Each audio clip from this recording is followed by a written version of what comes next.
तुला काय आवडते हा प्रश्न विचारला तर तू काय म्हणते? मला आंबा आवडते, मला हे आवडते, मला ते आवडते. मग मला आवडते म्हणजे आय लाईक. आता मी तुला काही वाक्य मराठीत विचारणार, तू मला ते सांग इंग्लिशमधून.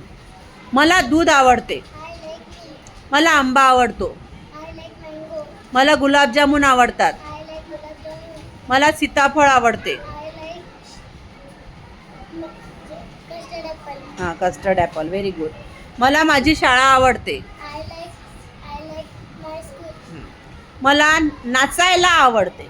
I like to dance. पहा, जेव्हा नाचायला, करायला, खायला असं जसं तर टू लावायचं. मला पुस्तक वाचायला आवडते. मला धावायला आवडते. मला क्रिकेट खेळायला आवडतो. Very good.